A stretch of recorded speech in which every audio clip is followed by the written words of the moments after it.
Son las 6:18 y a esta hora nos vamos a conectar con el Salón de Honor de la Casa Central de la Universidad Católica de Chile, donde el candidato presidencial del Partido Nacional Libertario, Johannes Kaiser, participa en el ciclo de seminarios presidenciales 2025, propuestas para Chile 2026-2030. Lo dejamos con esa transmisión. Nos entregará unas palabras de introducción.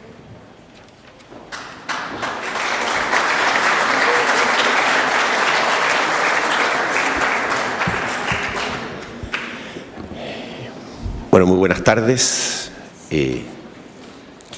Quiero saludar en forma especial a las autoridades y al candidato, darle la bienvenida a Johannes y a su mujer que nos acompañan, la prorectora Marian Krause, las autoridades universitarias, nuestros media partners que ya se comentaron, los moderadores de CLAPES, los equipos de CLAPES, profesores, alumnos, veo varios alumnos, algún alumno mío por ahí, el resto no pudieron venir porque tenían la prueba, mire qué mala suerte, justo en la misma hora en que era este seminario.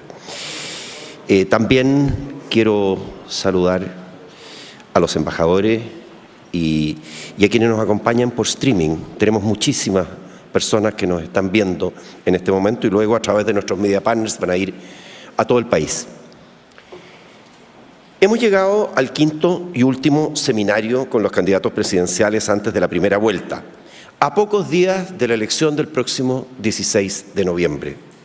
En nombre de CLAPES UC, quiero expresar nuestra gran satisfacción y profundo agradecimiento por haber podido llevar adelante este ciclo de encuentros con los candidatos presidenciales aquí, en el Salón de Honor de la Pontificia Universidad Católica de Chile.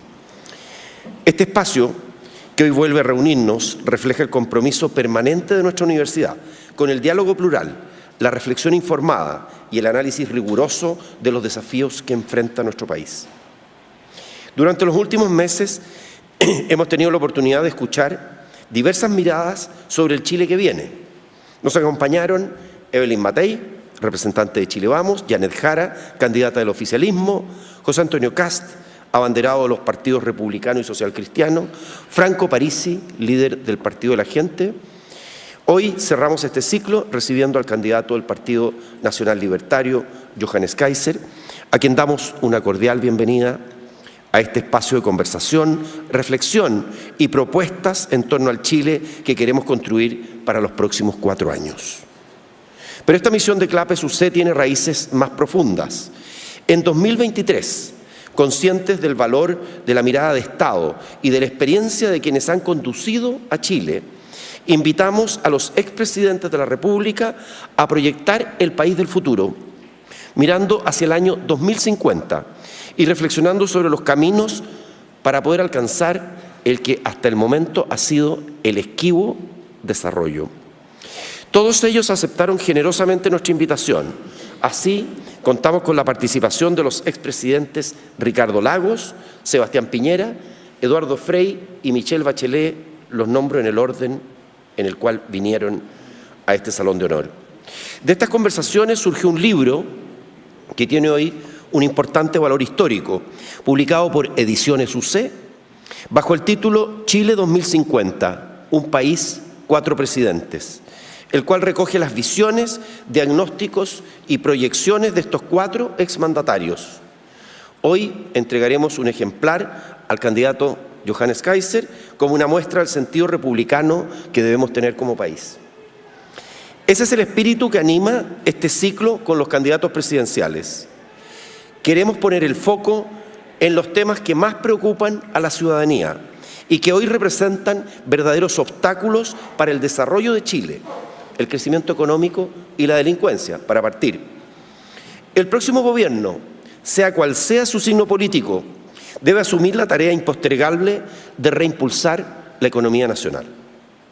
Si bien el IMASEC de septiembre mostró una expansión de 3,2%, el crecimiento promedio proyectado para el actual periodo gubernamental es de apenas 1,9% anual, uno de los más bajos desde el retorno a la democracia. Aunque el PIB repuntó 2,6% en 2024 y se prevé un 2,5% en 2025, estas cifras no bastan para revertir el deterioro de nuestro mercado laboral. Por ejemplo, Hoy el desempleo supera los 8 puntos porcentuales por más de 30 trimestres móviles consecutivos. Y 1 de cada 3 desempleados lleva más de un año buscando trabajo, lo que refleja el avance preocupante del desempleo de larga duración. Desempleo del cual es mucho más difícil salir que el desempleo corto. Por eso nos preocupa especialmente el desempleo de larga duración. Las perspectivas de inversión muestran una mejora tras 2 años de caídas y las expectativas comienzan a repuntar gracias a la resolución de temas que generaban incertidumbre, como la reforma constitucional, la previsional y la renovación del gobierno. Sin embargo, estas condiciones no garantizan por sí solas una reactivación sostenida. Y menos aún si consideramos que el aumento de la delincuencia se ha transformado en un verdadero impuesto al crecimiento de Chile. En Clapes UC hemos estudiado este fenómeno con rigor, cuantificando sus costos y diferencias territoriales. Nuestros análisis muestran que la realidad delictual varía profundamente entre regiones y comunas, por lo que las políticas públicas deben combinar enfoques generales de país con enfoques regionales y enfoques comunales. Según nuestras estimaciones, Chile destina un 2,1% del PIB anualmente, equivalente a unos 7.000 millones de dólares, a prevenir y enfrentar los efectos directos de la delincuencia. Esto es más de, podríamos decir, 1,5 reforma tributaria de la que intentó pasar el gobierno. Si se incluyen los impactos indirectos sobre la inversión y la actividad económica, el costo total de la delincuencia para nuestro país, solo en términos económicos, asciende a unos 9.000 millones de dólares por año. Frente a esta realidad, es necesario seguir trabajando con decisión y urgencia. Clapes UC cumple ya 11 años dedicados a aportar evidencia, reflexión y propuestas concretas para mejorar las políticas públicas y la calidad de vida de los chilenos. Hoy, más que nunca, necesitamos de espacios donde las ideas se escuchen, se contrasten y se enriquezcan en el marco del respeto y la evidencia. El desafío de construir un país más próspero, justo y seguro no recae solo en los gobiernos, sino también en la capacidad colectiva de dialogar, colaborar y pensar a largo plazo. No podemos permitirnos desviar la atención de lo esencial, porque el futuro de Chile depende de las decisiones que tomemos hoy. Muchas gracias.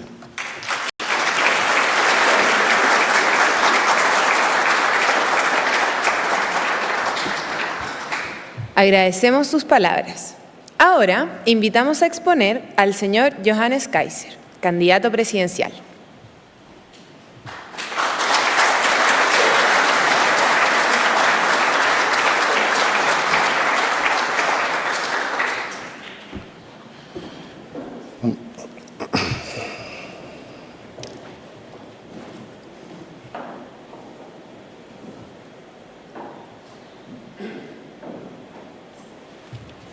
Muchas gracias. En primer lugar, me siento honrado de haber sido invitado a esta instancia, de poder acompañarlos acá en la Universidad Católica, una de las más prestigiosas universidades del continente.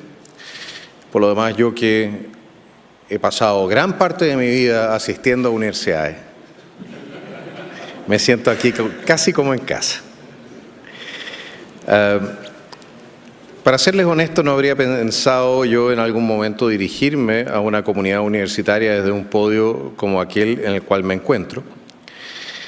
Y sin embargo, dicen que tiempos de desorden institucional, tiempos de revolución, le abren los espacios a las figuras más increíbles, que llegan entonces a posiciones a las cuales normalmente, probablemente no habrían podido aspirar. Es el momento de las biografías quebradas, a veces de los aventureros, y muchas veces también de aquellas personas que vienen con ideas nuevas o con diagnósticos más acertados que aquellos que han sido tradicionalmente aceptados. Damas y caballeros, la razón por la cual yo me encuentro aquí es porque nuestra institucionalidad democrática ha sido profundamente vapuleada desde su propia dirigencia política y económica, porque estamos en una crisis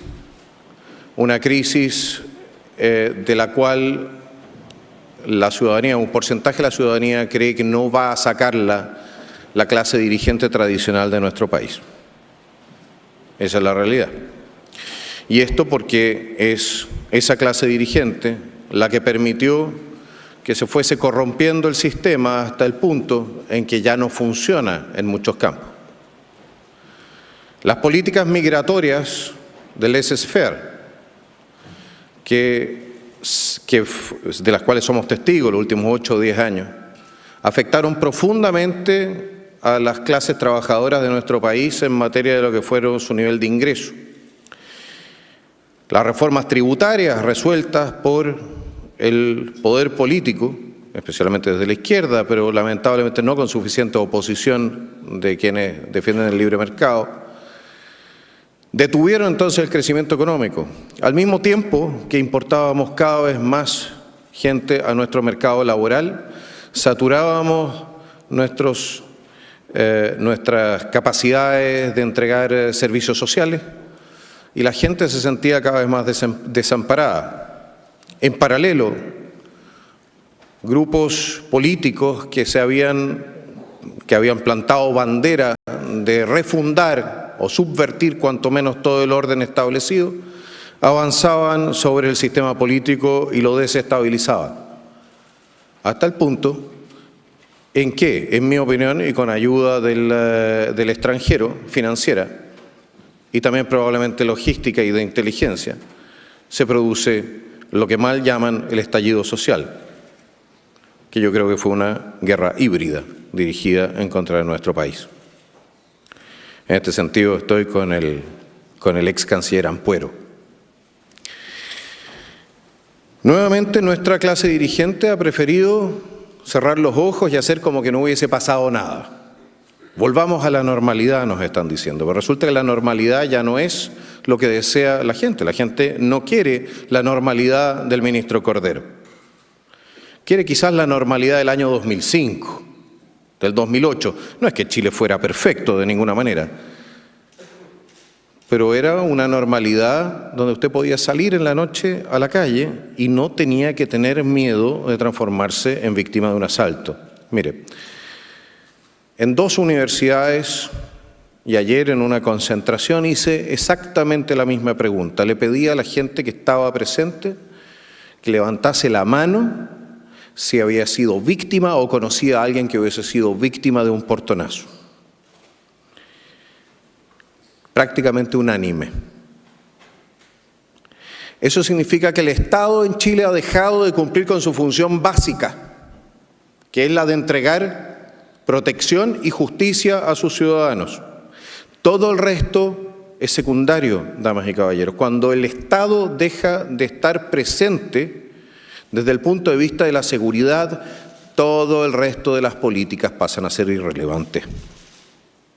Y eso la gente, si bien no necesariamente lo entiende, sí lo intuye. Y es por eso que colocan en primer lugar, hoy día, en todas las encuestas, la seguridad como el desafío más importante a resolver. Porque todo el resto depende, para su éxito, de que el Estado pueda alcanzar en profundidad nuestras poblaciones, nuestros campos, pueda llegar también con sus servicios.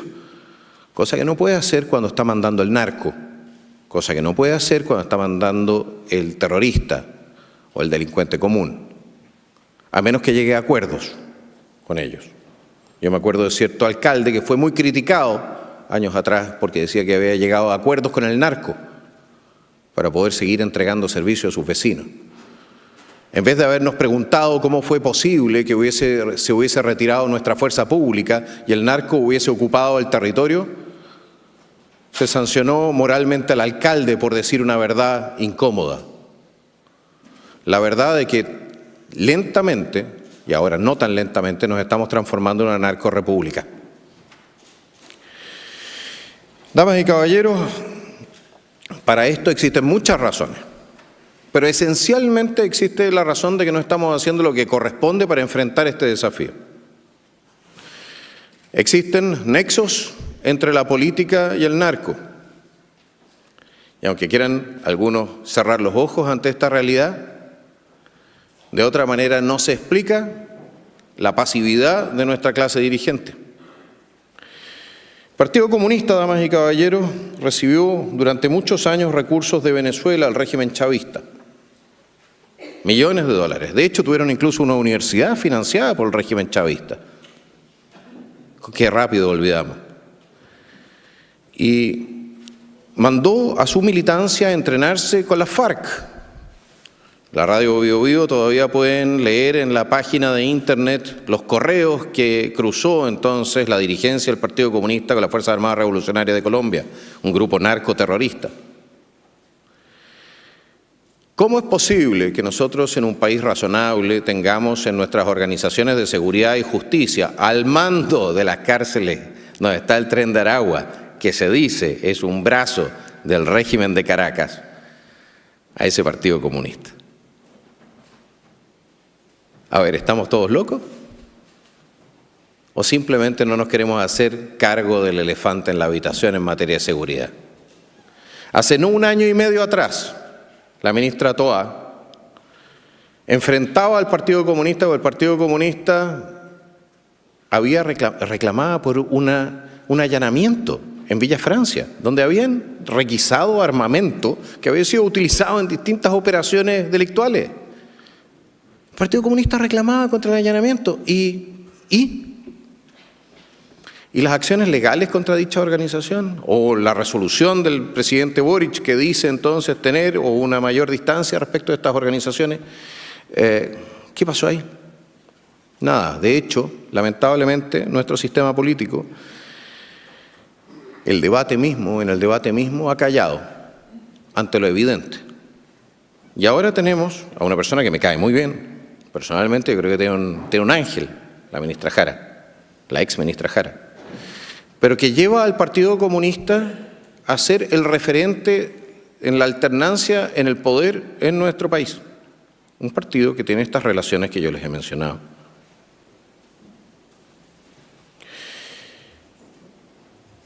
¿Cuánta seguridad nos da nuestra institucionalidad o nuestra constitución o lo que fuere si la alternancia en el poder hacia el futuro en Chile se da entre la derecha, que va a seguir realizando elecciones por lo demás, porque nosotros creemos en el sistema democrático, y una izquierda hegemonizada por el Partido Comunista de Chile? ¿Cuánto tiempo nos vamos a demorar hasta perder nuestra democracia, en uno u otro sentido? Creo que es un tema interesante para hacer un análisis también en esta universidad. Pero mientras tanto, ahora, en este momento, es la derecha la que parece tener mejores opciones de llegar al gobierno. Y es por eso que este gobierno que viene va a ser tan importante para nuestra institucionalidad, para nuestra democracia y para el desarrollo de nuestro país. Porque en estos 4 años, si es que la confianza de la ciudadanía es depositada en quienes ahora estamos en la oposición, en estos 4 años no nos podemos dar el lujo de fracasar o de hacer un mal gobierno. No nos podemos dar el lujo de permitir que siga avanzando el narco. No nos podemos dar el lujo de permitir que nuestra superestructura de justicia, fiscalías, etcétera, sigan siendo presa de la corrupción de los más distintos tipos. También aquella que va de la mano de la injerencia política en sus nombramientos internos. No podemos permitir la decadencia, que continúe la decadencia económica, porque tarde o temprano eso nos va a llevar, y digo más temprano que tarde, nos va a llevar a la insolvencia como Estado. Es decir, nosotros tenemos un desafío como país, como probablemente no lo hemos tenido en 50 años y más. Probablemente la última vez que estuvimos en una situación tan delicada ni siquiera fue en el siglo XX, sino que a fines del XIX, para la Guerra Civil del 91, donde la misma existencia de nuestro país estaba en duda. Y no lo digo solamente por la amenaza de transformarnos en un Estado fallido, sino porque en este momento también estamos enfrentados a la amenaza de transformarnos en una nación fallida.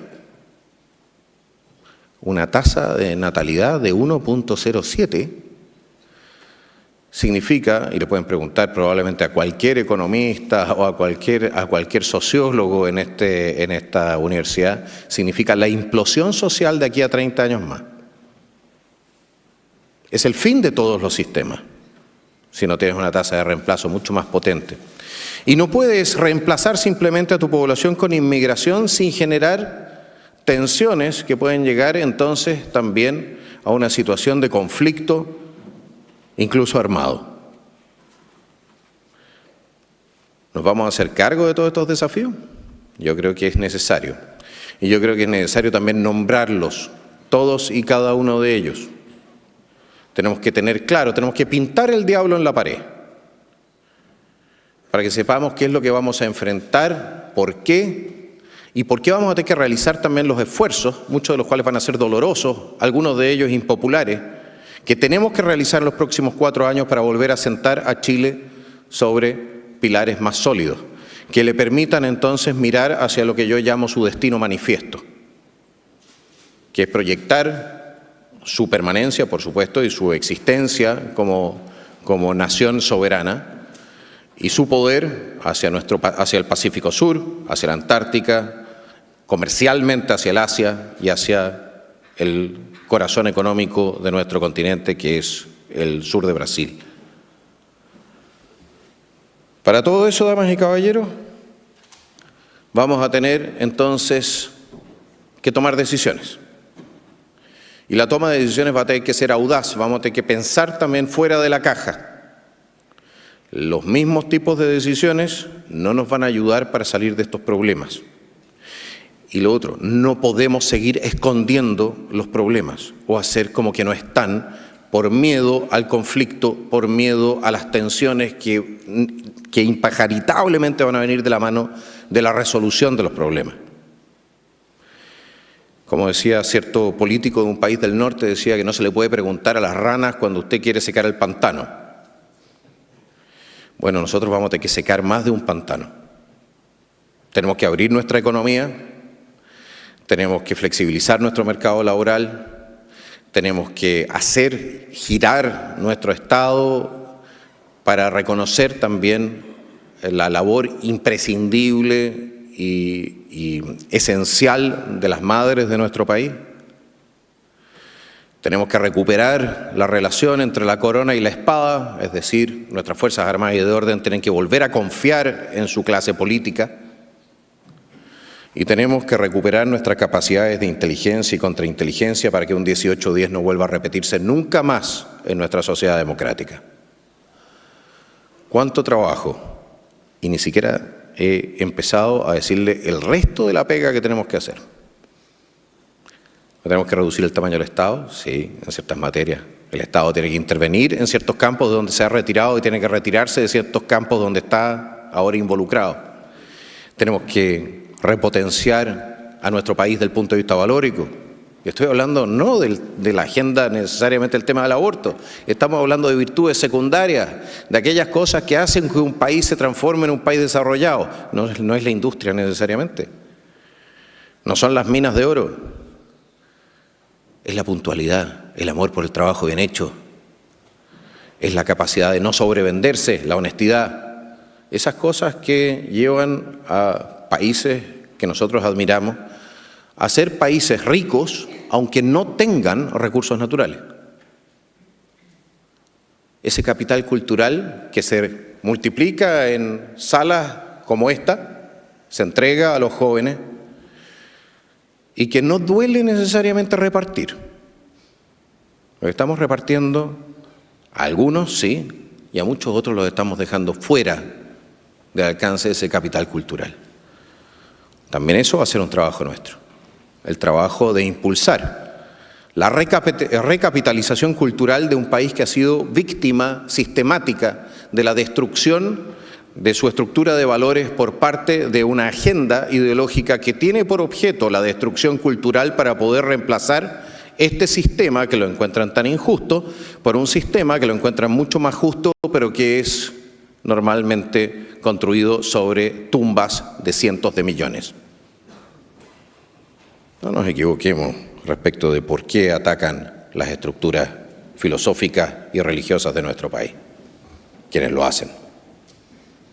Quieren un reemplazo al sistema. Ahora, el socialismo real no funcionó muy bien, pero siguen queriendo el reemplazo al sistema. Llegan al poder, no saben realmente qué hacer. A estas alturas ni siquiera saben cómo destruirlo como corresponde. Pero van a seguir avanzando. Y lo que están haciendo es empobrecernos. Y lo notamos. Las nuevas generaciones tienen problemas serios para integrarse en la vida laboral. Y por lo demás, todas las generaciones tienen un problema serio para distinguir entre lo que es un derecho y lo que es una aspiración. Eso también nos genera problemas serios en materia política y en materia de poder cumplir con las expectativas de la ciudadanía. Nuestra propuesta, por lo tanto, es una propuesta quizás un poco fuera del marco de lo que ha sido normalmente la política en los últimos 20 años, cuanto menos. Nosotros proponemos sangre, sudor y lágrimas, proponemos hacer cumplir la ley desde de capitán a paje, proponemos volver a las bases de la República. No somos revolucionarios, queremos reconstruir la institucionalidad nacional sobre las bases de lo que nos ha dado nuestra civilización occidental. Ese es el proyecto nacional libertario y los dejo a todos convidados a sumarse a él. Muchas gracias.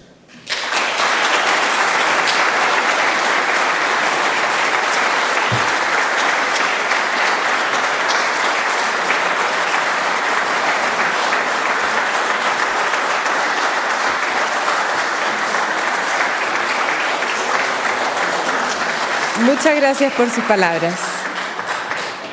Iniciaremos los paneles de conversación divididos en 3 partes. El primer módulo tratará el tema Programa de Seguridad. El segundo módulo, el tema Programa de Economía. Y el tercer módulo será con preguntas abiertas. Para comenzar con el primer módulo, invitamos a tomar asiento al candidato presidencial, señor Johannes Kaiser, y a los periodistas Marlene Yiguren, Néstor Aburto y Mónica Pérez. Este módulo será moderado por Karin Moore, coordinadora legal de CLAPES UC.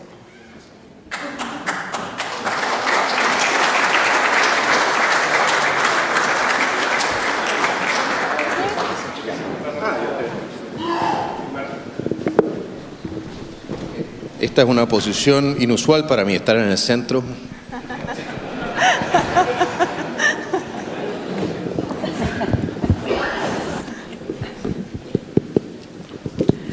Muy buenas tardes, un gusto saludarlos en esta última versión del ciclo de seminarios de candidatos presidenciales antes de la segunda vuelta.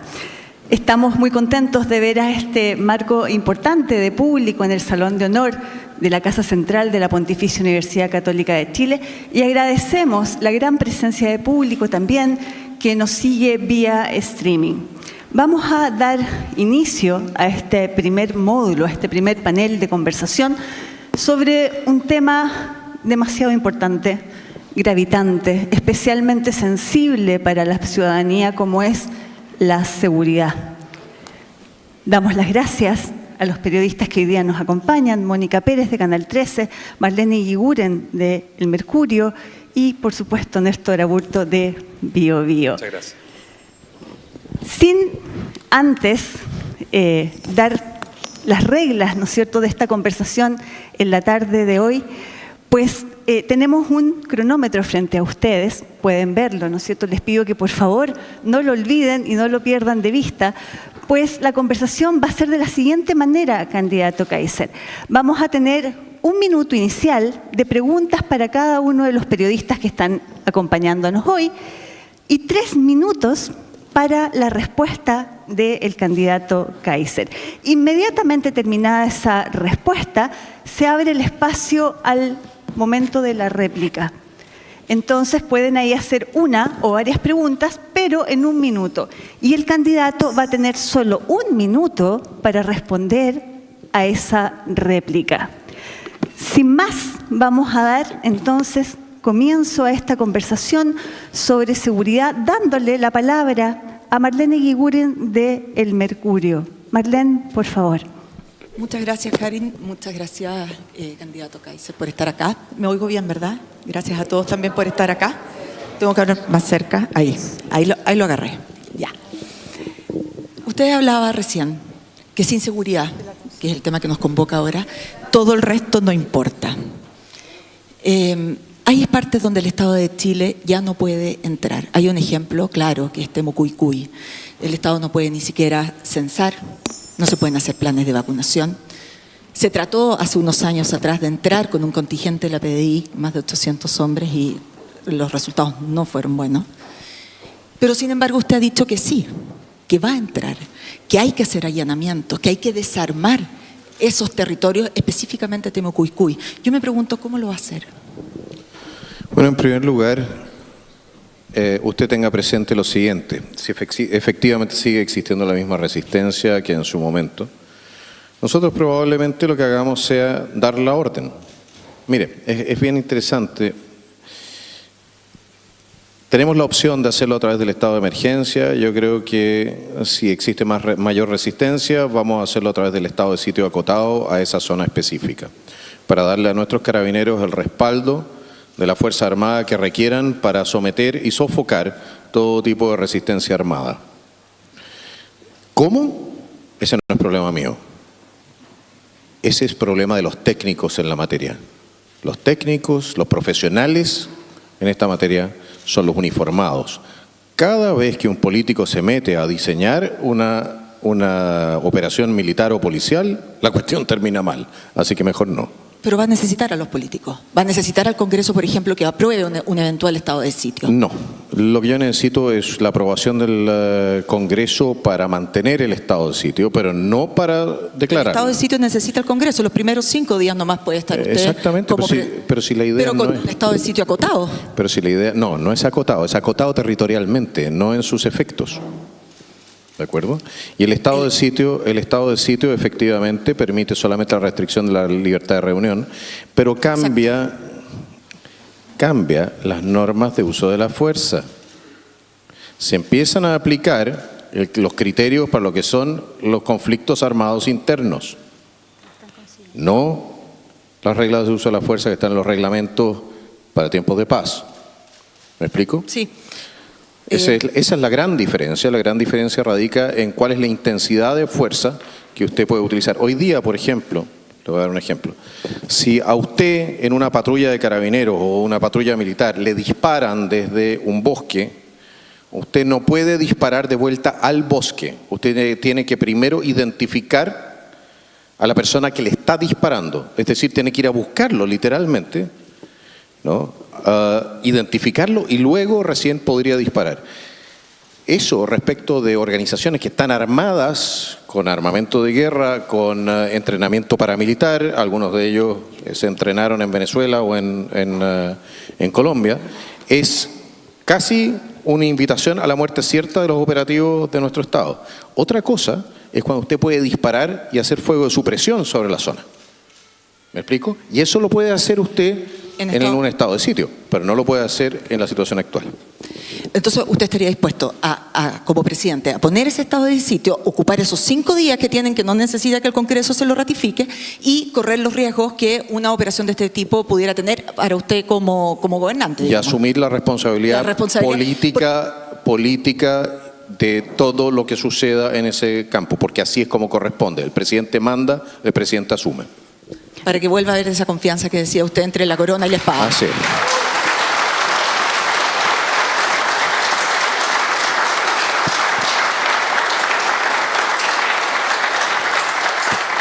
Gracias. ¿Vamos con la réplica? Yo creo que tuvimos la pero réplica. tienes un minuto, Marlene, para contrapreguntar. Aprovechelo. No, en ese caso, este tipo de asuntos, usted ha dicho que se quiere salir de ciertos tratados internacionales, pero esto a usted lo van a perseguir o lo van a acusar, digamos, desde organismos internacionales, precisamente si es que usted hace un operativo como el que recién estamos hablando. De hecho, en Brasil, o sin ir más lejos, ocurrió la semana pasada, y eso, a ese tipo de estamentos está empezando a crecer lo que ocurrió en Río de Janeiro. Quiero decir una cosa, si la burocracia internacional se ha transformado en un problema en materia migratorio y se transforma también en un problema para mantener nuestra seguridad interior, tengan absolutamente claro que nosotros somos un país soberano que toma sus propias decisiones y yo no estoy dispuesto a sacrificar a mis ciudadanos para que un par de activistas políticos en Nueva York se sientan bien y puedan entonces andar paseando con Greta Thunberg por el Mediterráneo. Me da lo mismo lo que digan, honestamente. No es tema, por lo tanto. No es tema, por lo tanto. ¿Cómo? No es tema. No, lo que pasa es lo siguiente, yo no me debo a organizaciones internacionales. Yo soy, si me eligen, presidente del pueblo de Chile, así como he sido diputado por el Distrito 10. Y me debo a la gente que me eligió y a sus intereses, no a los intereses de alguna organización internacional con dudosa capacidad a estas alturas de resolución de conflictos. Muchísimas gracias, candidato Kaiser. Muchas gracias, Marlene. Vamos entonces con Néstor Aburto de Radio Bio Bio. Candidato, partamos de inmediato. Es que nos están viendo en todo el país, entonces vamos a hablar claro. Ok, aquí se viene la artillería más pesada. No, vamos a partir de inmediato, candidato, porque lo he escuchado, lo he estudiado, obviamente, y hay un punto que me llama mucho la atención. En Chile hay separación de poderes, y usted habla de la cárcel, de enviar a la cárcel, lo dijo en el norte, lo ha dicho en la zona central del país, en la macrozona, etcétera. Y la pregunta es, ¿cómo lo va a hacer si la labor que usted se le va a encomendar a partir del 11 de marzo tiene que ver de nivel preventivo? Es decir, desde ese rol usted hace las propuestas, porque lo otro sería enviarle un mensaje al tiro, y se lo pido entonces a los ministros de la Corte Suprema. No, mi rol no es preventivo exclusivamente, mi rol es represivo. Yo juro a cumplir y hacer cumplir la Constitución y las leyes. Y por lo demás, de la mano de lo que es la Constitución, tengo que velar también por la correcta conducta ministerial de los jueces. Esa es no es solamente una facultad, es una obligación del presidente de la República que lamentablemente no se ha ejercido con la intensidad que debiese ejercerse. Por lo demás, si yo tengo la impresión, no olvide que nosotros estamos proponiendo, somos la única candidatura que propone una reforma de la Fiscalía y del Poder Judicial para hacernos cargo de los problemas de persecución que existen en este momento. Una reforma al sistema procesal penal. Incluso. Que deje de ser garantista, por lo que leo en su programa. Que deje de ser garantista sin, por ello, transformarse tampoco en su puesto. Si no se olviden, no tenemos por qué volver al sistema inquisitivo tampoco. Ya, pero hagámonos cargo de los defectos que evidentemente tiene el sistema procesal penal actual, y por lo demás también de la penetración política de activistas políticos dentro de lo que son las filas del Poder Judicial y de la Fiscalía, que han actuado sistemáticamente en contra incluso del sentido común desde esas filas. Y decirle lo siguiente. Una de las reformas constitucionales que yo quiero introducir es la posibilidad de que se pueda acusar constitucionalmente a los fiscales regionales y al fiscal nacional, no solamente a través de la Corte Suprema. O sea, generar el mecanismo para que... Tiene que haber una posibilidad de que se pueda exigir la responsabilidad política, si se puede exigir de un almirante y de un general, también de un fiscal regional. ¿De acuerdo? No puede ser que estén protegidos de esa manera. Y sí decirle lo siguiente. Nuestra reforma en materia de nombramientos es lo que entrega garantía de independencia. Porque independencia no significa que usted no tenga que entregar o que responder por sus actos, ¿de acuerdo? Pero la independencia del Poder Judicial la queremos asegurar a través de sacar a los políticos de la toma de decisiones de quién llega a qué cargo dentro del Poder Judicial. Con eso vamos destruyendo redes. ¿Pero usted quiere la alta dirección pública? No, yo quiero el sorteo. ¿Me puede repetir? Porque no el sorteo. A candidatos que hayan cumplido con ciertos requisitos específicos. Yo tengo una reforma presentada, que hayan cumplido con ciertos requisitos específicos, cuando se forma la terna, se forma la quina, ¿ya? O en una bolsa de sorteo más amplia, ¿sabe qué? Haga correr la bolita, saque los dedos de los políticos del sistema. Y usted va a ver cómo van a empezar a fallar de manera distinta a los jueces. Van a empezar a fallar más en derecho y menos mirando qué es lo que le conviene, qué es lo que conviene políticamente para poder seguir avanzando en la carrera judicial. Por lo demás, el sistema del sorteo es ultra y muy democrático. Ya se utilizaba en tiempos de la antigua Grecia.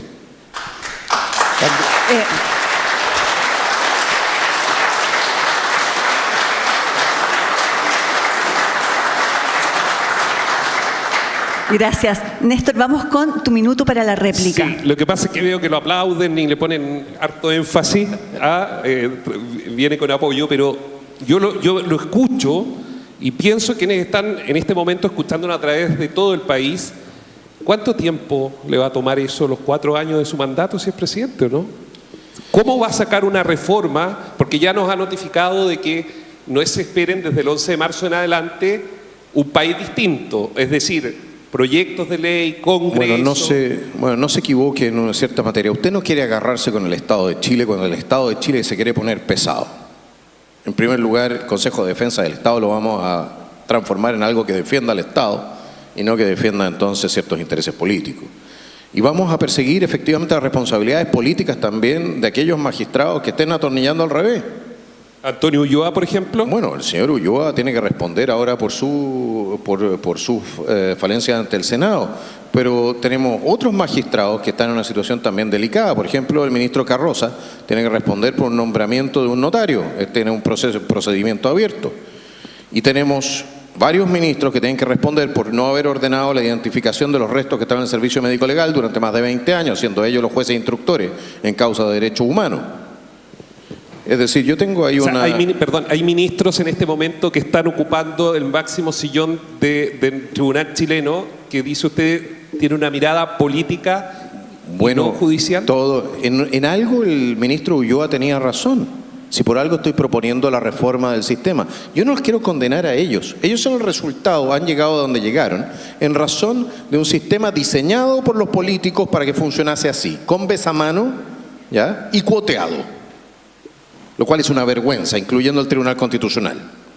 Entonces, es besamano y cueteado. Y después aparecen ciertos colegas y levantan y ponen el grito en el cielo porque es con besamano y cuoteado. A ver, yo aprobé que haya pasado la acusación de Ulloa a la Corte Suprema. Pero seamos de una vez por todas consecuentes. Si no queremos que esta cuestión sea con besamano y cuoteado, entonces eliminemos la influencia de los políticos en lo que es el sistema de nombramiento. Gracias. Estamos proponiendo. Gracias, candidato. Muchas gracias, Néstor. Finalmente, el turno...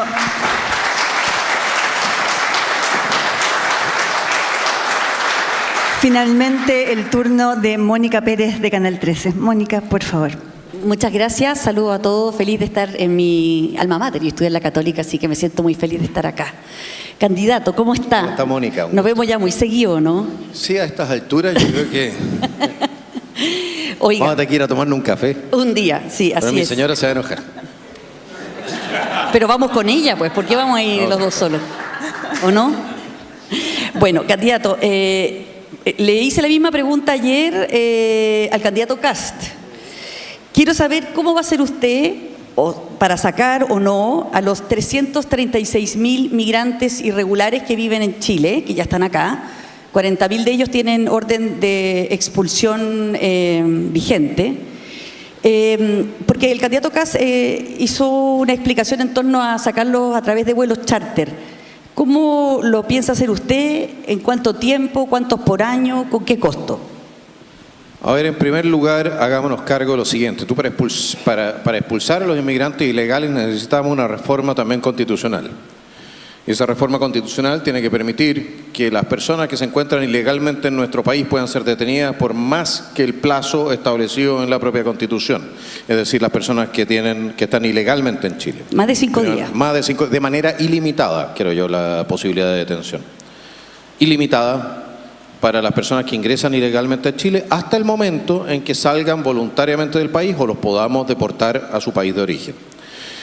El costo de esto es definitivamente menor que seguir manteniendo la frontera abierta. Empezamos estableciendo la infraestructura cerca de la frontera boliviana, que es por donde está entrando la inmensa mayoría de los inmigrantes ilegales.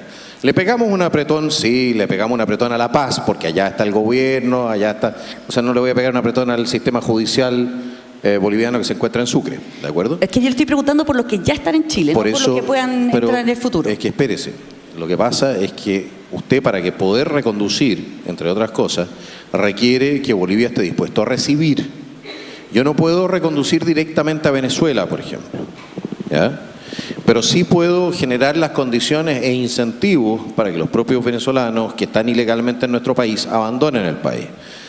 Ese es un punto. O sea, para que las autoridades bolivianas permitan la reconducción. Por ejemplo, pero usted cree que con palabras suyas como la que dijo de que La Paz no se va a llamar La Paz, ¿le va a ir bien con esa negociación? ¿Por qué no me deja terminar con la respuesta? Si los periodistas...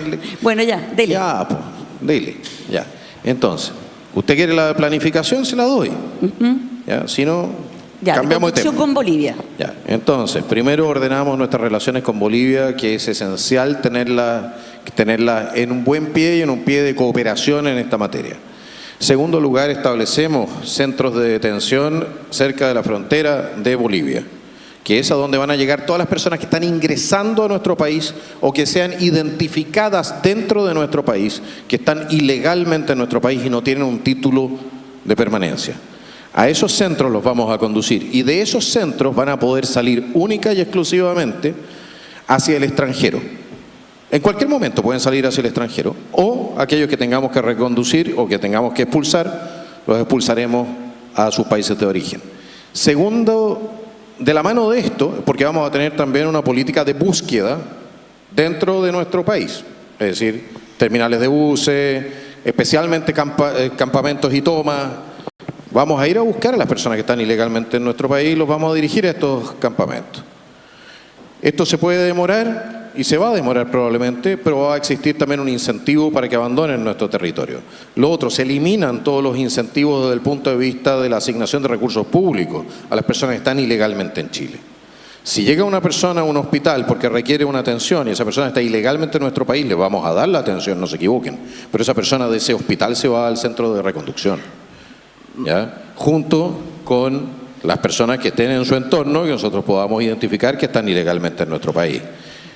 Y para cerrar, respecto de Venezuela, respecto de los criminales venezolanos que tenemos en Chile, a diferencia de este mal gobierno que ha tenido la mala costumbre de empeorar sus relaciones, no solamente con La Paz no, pero con todo el resto del planeta, ¿ya?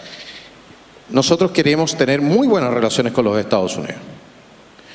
Y vamos a ver si es que no se produce un deseado cambio de mando en Caracas con ayuda del país del norte, vamos a ver que si podemos a través de los Estados Unidos triangular la devolución de inmigrantes ilegales a Venezuela de nuevo. Mónica, vamos con la réplica, por favor, inmediatamente. Sí. Le quiero pedir que se concentre en los 336.000 migrantes irregulares que están en Chile. Ya entendí que quiere cerrar la frontera para que no entren más. Es que es un proceso. Perfecto, entonces, si usted detiene a un migrante irregular en Santiago, lo va a enviar a campos... A Colchane. A Colchane, donde va a haber un centro. Un centro de reconducción. De reconducción. Y ahí van a quedar... Y ahí se van a quedar hasta el momento en que abandonen nuestro territorio nacional. Ya. ¿Y qué hacemos, por ejemplo, con ciudadanos de origen venezolano? Porque Venezuela, por ejemplo, para aceptarlos, tiene que corroborar la identidad de esa persona, sea venezolana. No, porque yo los reconduzco hasta ese lugar y desde ese lugar pueden irse a cualquier parte de Latinoamérica que no sea Chile. Solamente se pueden reconducir a los países de origen. Es que yo no los estoy reconduciendo a Venezuela, a no ser les que estoy usted diciendo que se vaya a cualquier país del mundo que quiera. Solamente que en Chile no se va a quedar porque entró ilegalmente. Ya, y se va a ir por sus propios medios. Se puede ir por sus propios medios, le ponemos un pasaje de bus. ¿A dónde? A donde quiera. Lo que pasa es que en ese otro país, probablemente Perú o Bolivia, no los va a querer aceptar. Ah, bueno, pero ese es un tema, ese es otro tema. Por tierra, digamos. Yo le voy a hablar por eso mismo, tienen que salir por Bolivia, a través de Bolivia, es a que solamente pueden reconducirse aquel que entró por Bolivia. Si ya están en Santiago, ¿cómo va a saber por qué paso entró? Bueno, ese es el tema. La inmensa mayoría entró por Bolivia. Y van a salir de Chile. Ya, pero ¿no cree usted que el gobierno boliviano le va a pedir algún tipo de certeza de que esa persona que usted le va a enviar a su país entró por esa frontera? No nos piden mucha certeza respecto a los autos que llegan de Chile para allá. Entonces, ¿por qué no iban a pedir por los migrantes?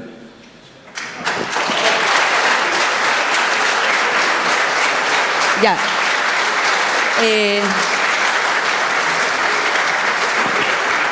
Entonces, para tener claro, no le preocupa el no tener una relación con Venezuela, porque el hecho de que no hay consulado acá hace imposible verificar justamente la identidad de estas personas para sacarlas del país. Lo que pasa es que ¿sabes dónde hay un consulado venezolano? en La Paz. Perfecto. Que vayan para allá. Si mire, si al final lo que están tratando de buscar son excusas, ¿ya? O se buscan excusas para no hacer lo necesario. Lo necesario es decirle, ¿sabe qué más? A una persona que está ilegalmente en nuestro país, yo lo pongo en la frontera y usted se va. Yo no tengo que hacerme cargo, más allá de esa situación, ¿ya? Del destino de esa persona que es libre de abandonar nuestro país. Yo no tengo una obligación respecto de esa persona. Chile no tiene una obligación respecto de esa persona. Candidato, ¿sabes lo que pasa? Que yo simplemente lo que quiero es soluciones reales para los problemas reales que tenemos en Chile. Es una porque solución tener absolutamente 336.000 migrantes irregulares en nuestro país es un problema. Bueno, y por y eso cuando usted vamos me a dice pulsar. que la solución es ponerlo en una frontera de otro país que no tiene por qué aceptarlo, porque igual que a usted no le gustaría que los argentinos nos pusieran no tiene por qué migrantes irregulares en la frontera. Discúlpeme. O sea, yo quiero una solución real. No, discúlpeme. Una que pueda funcionar. Discúlpeme, ¿quiere discutir conmigo o quiere escuchar mi respuesta? Ese país fue el que dejó pasar a esos ciudadanos a través de su territorio. ¿Cómo lo sabe? Hacia el nuestro, porque tenemos las cifras y tenemos los antecedentes. Dejó pasar a esos migrantes a través de su territorio y rechazó la reconducción durante por lo menos 5 o 6 años. El presidente actual de Bolivia dijo, perfecto, hablemos de migración, hablemos de reconducción, pero solamente si hablamos también de mar. Y le voy a decir una cosa, no van a tener mar y van a recibir a la gente que dejaron pasar de vuelta, porque nosotros no aceptamos esa forma de conducción de actos hostiles. Existe un paper bien interesante, se los recomiendo, que se llama El arma de inmigración masiva, publicado en la academia en West Point. Gracias, Léanlo. candidato. Estamos poniendo punto final al panel de seguridad. Nos excedimos un poco en los tiempos. Les pido que por favor nos ajustemos en el próximo módulo, que es sobre crecimiento económico y que va a estar moderado por el coordinador macroeconómico de CLAPES-UC, Germán González.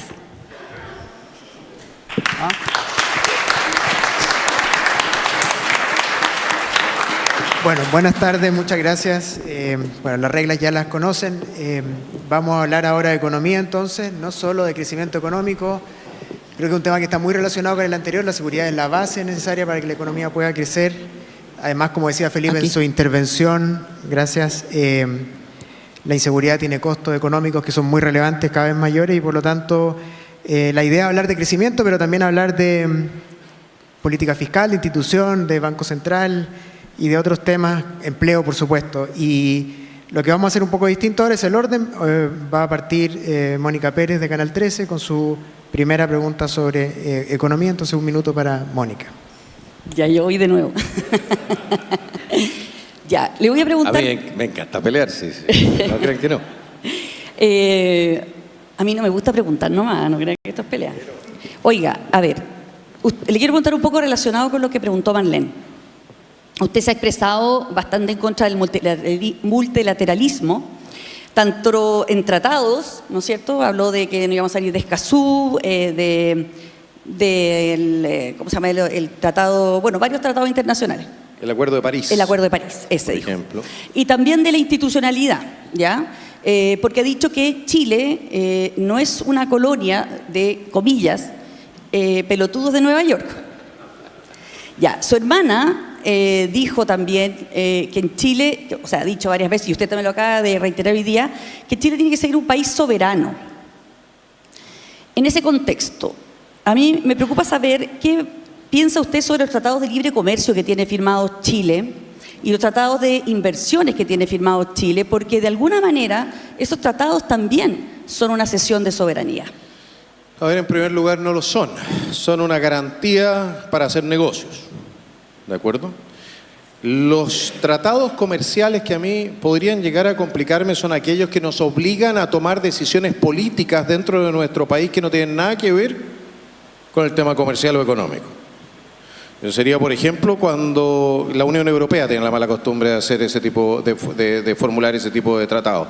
Donde entonces, a cambio de permitirle a uno poner un pie en su proteccionista mercado, lo obligan a uno a empezar a modificar, por ejemplo, sus políticas internas, por ejemplo, con temas de cuotas de género. Algo inaceptable. Yo por 30 monedas de plata no vendo el derecho a voto de los chilenos. No se olviden una cosa, es la soberanía según Jean Baudin, dado que estamos en la universidad. Jean Baudin es considerado el padre de la ciencia política. Y Jean Baudin describió la soberanía como la facultad de tomar la última decisión en materias de Estado. En Chile, de acuerdo con nuestra Constitución, la facultad de tomar la última decisión en materias de Estado la ejerce el pueblo de Chile a través de elecciones y plebiscitos. Cuando usted entrega la soberanía de Chile, está entregando la democracia de Chile. Está entregando la facultad del pueblo de Chile para decidir su propio destino. Hay que tener mucho cuidado con ese tipo de cosas. Yo soy un libre mercadista. Yo creo en el libre comercio, a ultranza.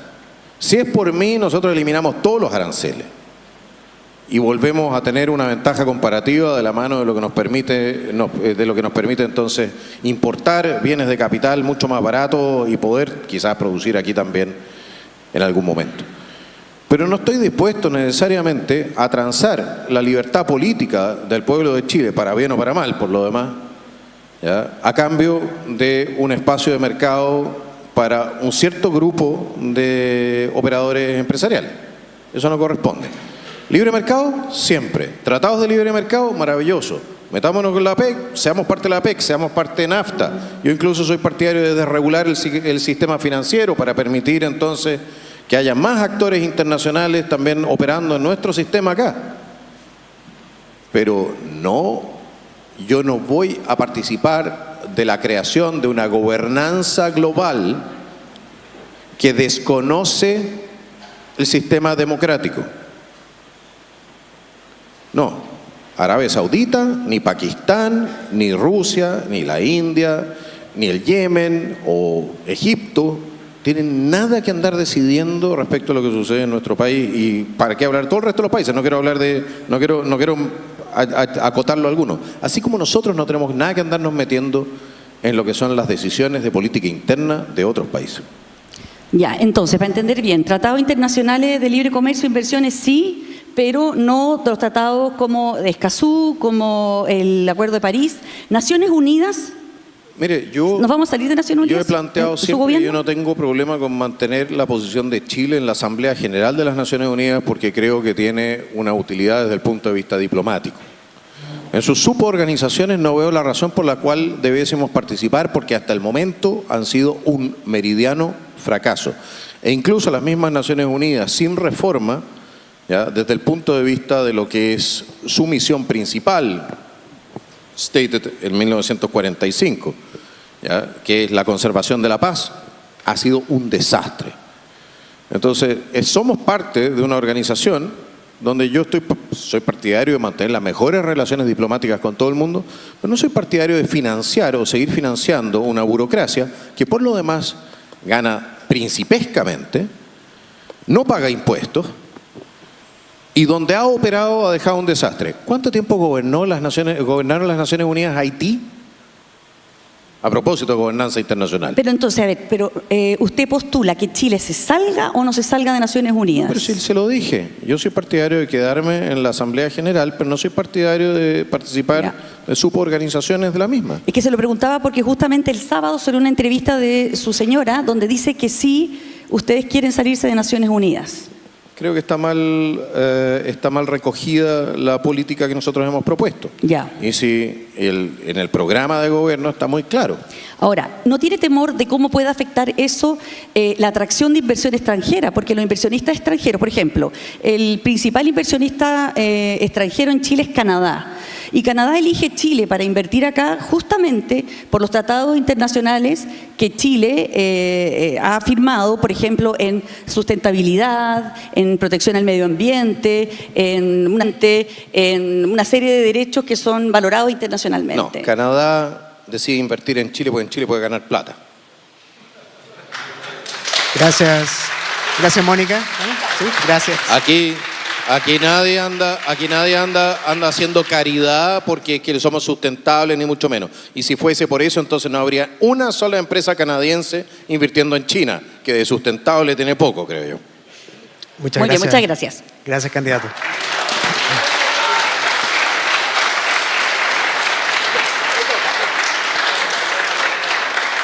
Muy bien, entonces ahora es el turno de Marlene Iguiguren del Mercurio. Ya, terminó usted hablando de China.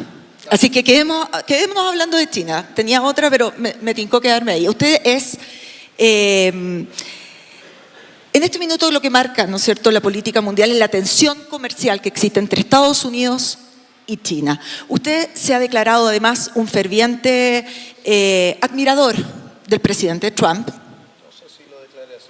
¿Cómo? Entonces, ¿qué piensa del presidente Trump?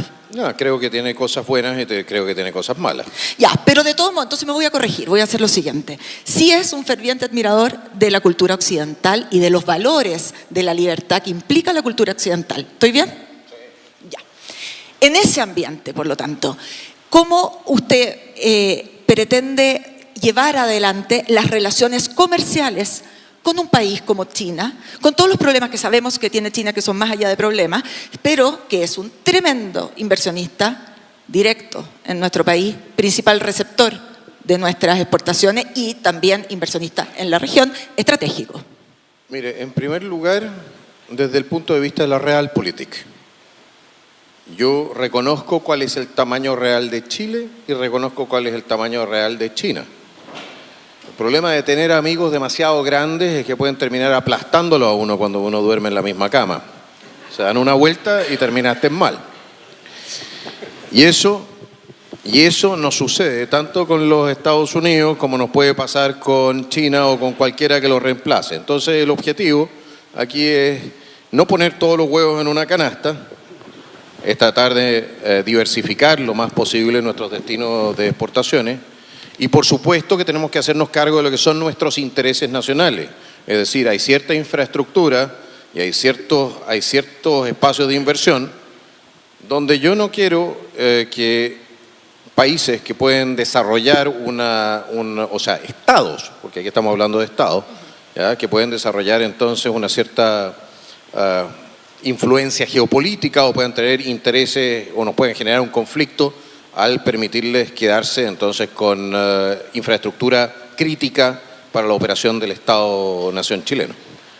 Por ejemplo, entonces, en temas de electricidad, sabemos en distribución está fuerte la inversión china, ahí usted tendría ojo. De todas maneras, yo creo que la integración vertical de los sistemas no debiese producirse, uno, y dos, debiésemos colocar cotos en esa materia y debiésemos colocar cotos también en lo que es la adquisición de tierra agrícola. Por parte de China. No, por parte de cualquier nación extranjera. Esto no está dirigido contra China. Ok.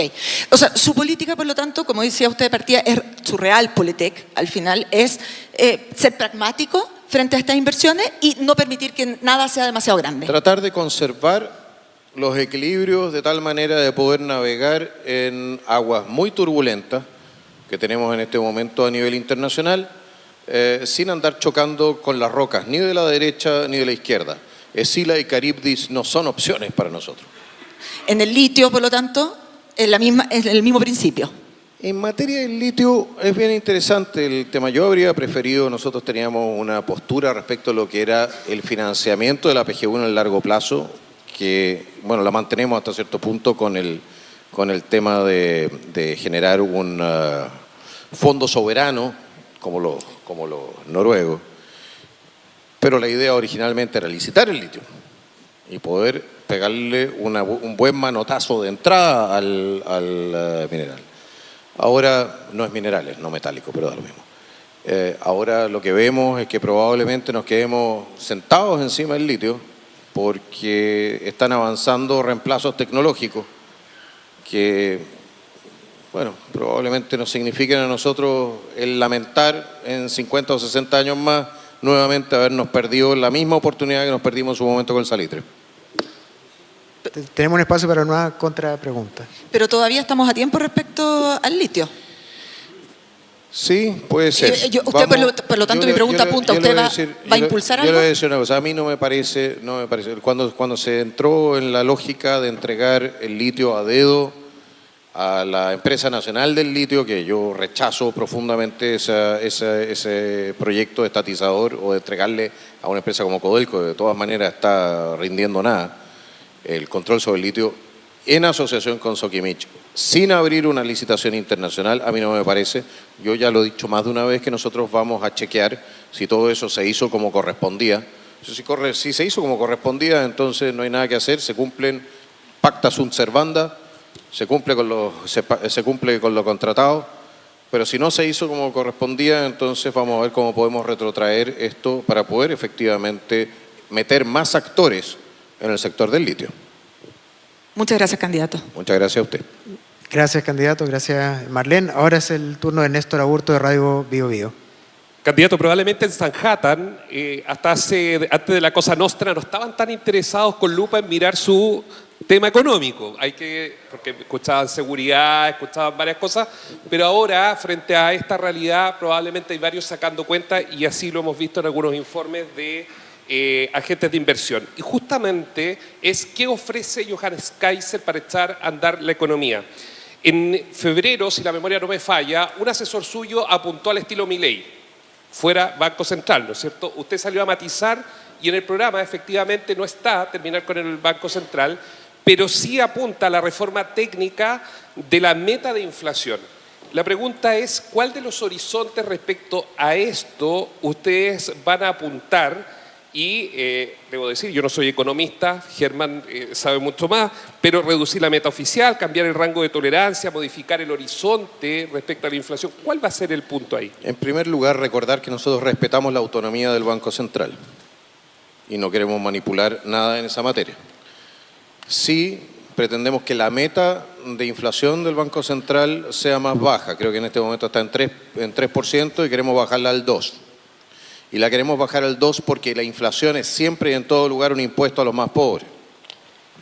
Y porque, en nuestra opinión...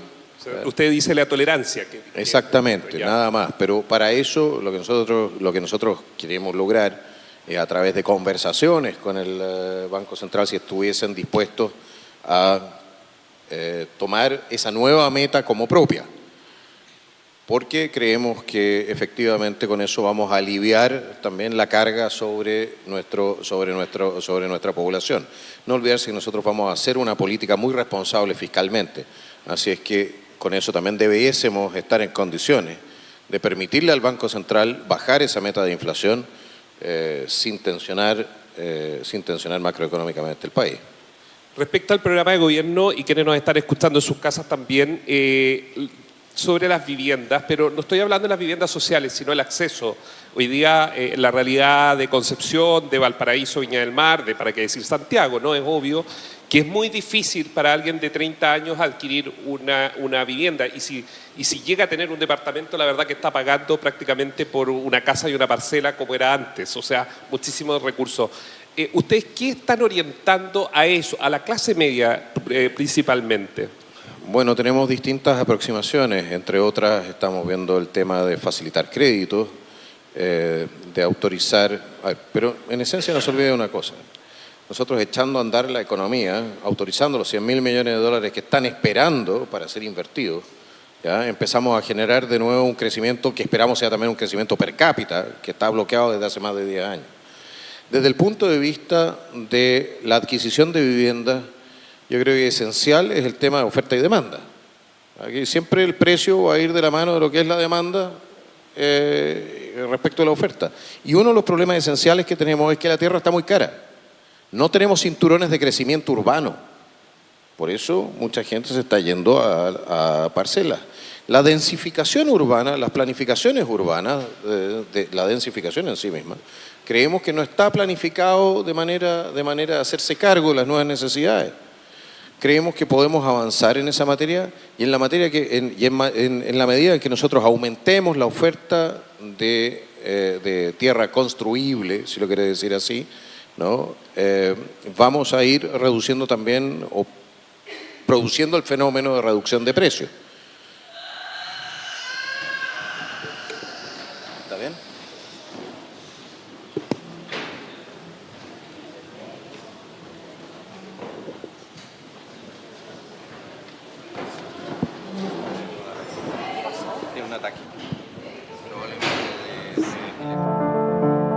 Sí, estamos en contacto con el Salón de Honor de la Casa Central de la Universidad Católica, Santo Clópez Universidad